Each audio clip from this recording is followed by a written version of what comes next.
Hey everyone, welcome back to Allcarnews, and we are going on another road trip today in the Chevrolet Trax, the all-new Chevrolet Trax, which has been proven to be super popular, runoff success from the brand. It's their entry-level model, starts around $20-ish thousand, and it's a nice size little small hatchback SUV. It's front-wheel drive only, turbocharged 3-cylinder engine.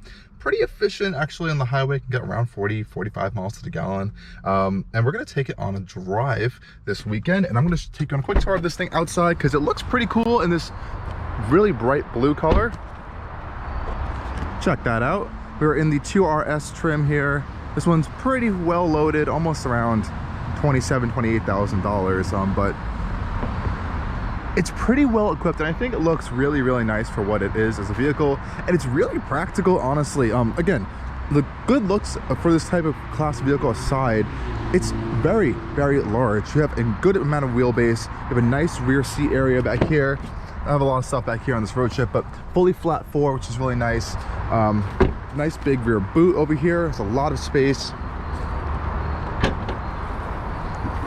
Check out all that space here.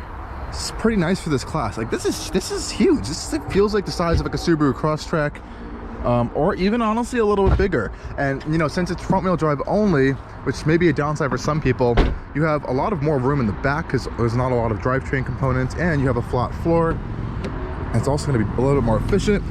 Inside, a nice interior. Since it's the RS trim, we have like the sportier steering wheel design here, which looks pretty nice actually. And in here, the quality is really good.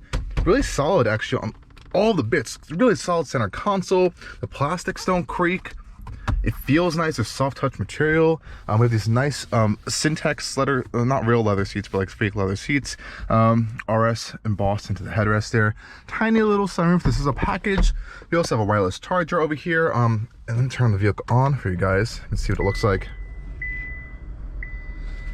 Everything will come to life. We have a digital cluster right here. Nothing really changes though. And we have a full touchscreen here. And it is nice since you have wireless CarPlay and Android Auto, but otherwise very basic in its functionality, which is fine. It's pretty responsive. But again, wireless CarPlay and Android Auto is honestly a very nice touch. Automatic climate controls down here as well. We have heated seats, a heated steering wheel, and you know, pretty nice space for an entry-level product from a manufacturer. I just got out of a Kia Niro hybrid late this summer, and it did not feel as nice inside, and that was $10,000 more. Yes, it was a hybrid, but this is a really nice interior, so I'm really proud of Chevrolet for actually making a really nice, solid entry-level interior. Over here, we'll be looking at our trip computer a little bit on this trip. I'm going to reset it. Someone did 42 miles to the gallon here, which is nice. So we'll see if we can get that. I'm going to reset this for myself with some battery voltage, cool temperature gauges, some maintenance stuff. Nothing too crazy. But I will reset trip 1. And we'll keep an eye on trip 1 for this trip, show it on our gauge cluster, and we'll see what kind of MPGs we do, as well as how far we have traveled. Anyways, guys, let's head off on this road trip, and I will make sure to update everyone as we go.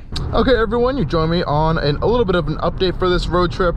So far, we have traveled quite a bit. Let's go check our trip computer. 118 miles. We're using trip 1 here, not trip 2. So I have 118.4 miles. We've done an average of 31.3 miles to the gallon, which is good. It's a good number, though it could be better. You know, this is a 3-cylinder engine. Honestly, I do think these smaller engines aren't as efficient as some bigger ones. Even like some BMWs now, turbocharged 4-cylinder with way more power. I've seen people get like 36 plus miles to the gallon on highway trips. So I have been in some traffic on this 120-ish miles we've been on now, so that could be influencing that, though I think that could be a little bit of a better number. Nonetheless, the Chevy Trax. This is a really hot new vehicle on the market right now. If a dealer has this new Chevy Trax, it's probably going to be sold, or it's going to sell really quickly, just because of the desirability of these things. But like, why are they so desirable? Well, the low entry starting point, so they start around $20,000. You can get a really well equipped one for just around $25,000. They kind of all max out around $28,000 or $27,000. that's pretty impressive. So even standard, you're getting a lot of features like these screens and decent materials in here. You can't get leather, you can't get higher end stuff, but that's not what at all what this car is meant. It's meant to be a vehicle that combines good looking style that looks more expensive than it actually is, both inside and out, with actually pretty solid build quality in here. I have to say, really well built. Actually, it feels better built than Kia or Hyundai products are a little bit more expensive, and those are really good nowadays, but this actually feels really solid inside. It really impressed me, and it just looks good. You can get some funky colors. You can get it in this sporty RS trim, which has like this nice steering wheel and the blacked out trim outside, or you get the active trim, which is like a little bit more like off-road ruggedy looking, even though you can't get all-wheel drive at all. There's a lot of versatile options for this, which I think is really great, and it's just generally pretty sound of a vehicle, and I think that's why it's selling so well. I even confused this thing the other night, and keep in mind at night all you saw were the lights, for a Blazer, which was like $50,000, and they look almost identical up front with the LED signature, so that's pretty interesting. And on top of that, a lot of other vehicles in this class are either a sedan or smaller, even hatchbacks, like a Hyundai Accent, or not the Accent actually, the Venue, for example. It's also a front-wheel drive hatchback SUV thing. This Trax is huge.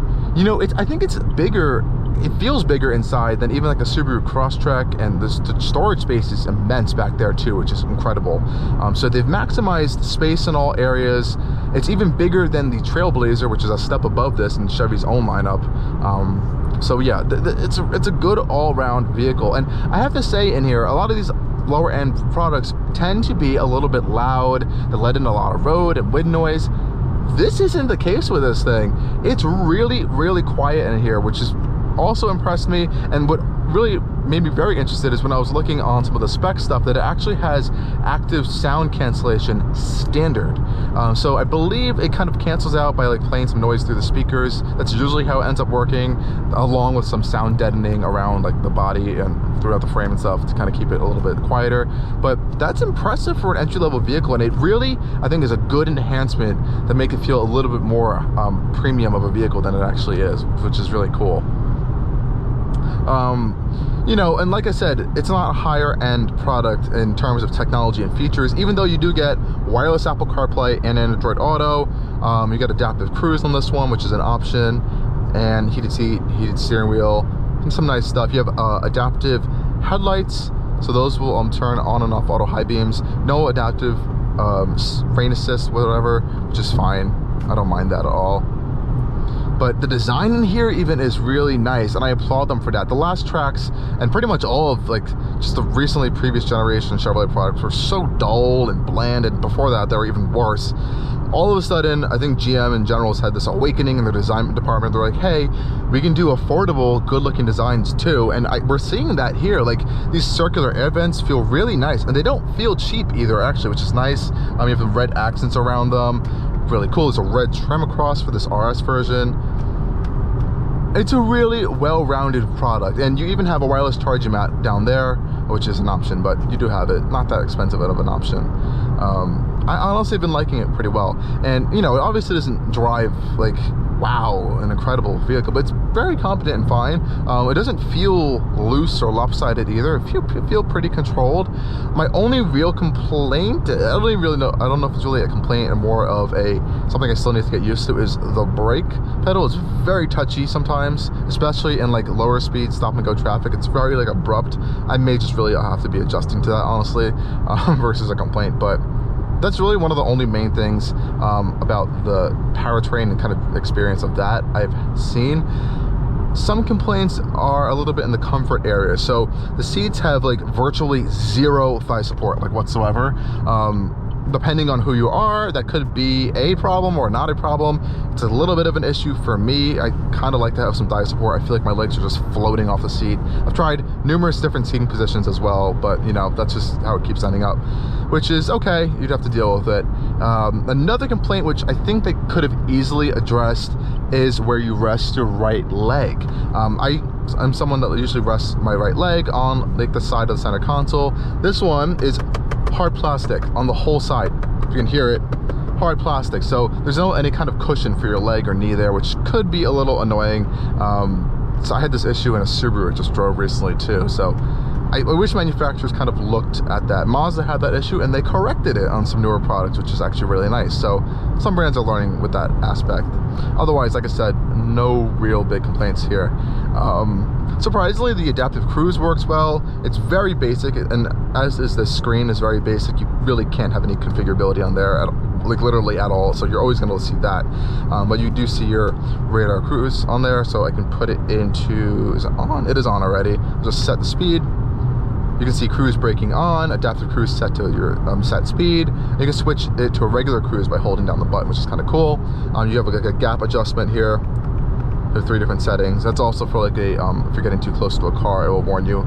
I don't think it has like a full suite of system. It has a lot of stuff. But there's some things I believe it was missing out on. We have blind spot. It doesn't have any sort of steering assist. It has lane keep assist where it'll pogo you back into the lanes, but it's not going to keep you like centered, like full lane centering, full steering assist. We don't have that on this vehicle at all, which is pretty much expected. That's a higher end feature that we typically see in like the higher $30,000 to $40,000 range.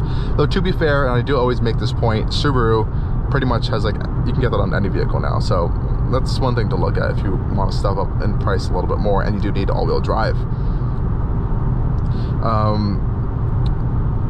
But yeah, it's a pretty well-rounded driving experience so far that I've had, and I really haven't had any major complaints. You know, power on the highway can be a little bit annoying sometimes. It has like 137 horsepower from this 3-cylinder turbo, so it's really not, you know, strong. And you would think these engines would be a little bit more efficient. I mean, this is an efficient engine. Like, we're getting 30 miles to the gallon on average, which is good. It's a very good number. Now, as you can see here on our map for our trip computer, it doesn't get the best fuel economy on the planet. On this road trip it was 32 miles to the gallon. I got max over, this was around 420 miles.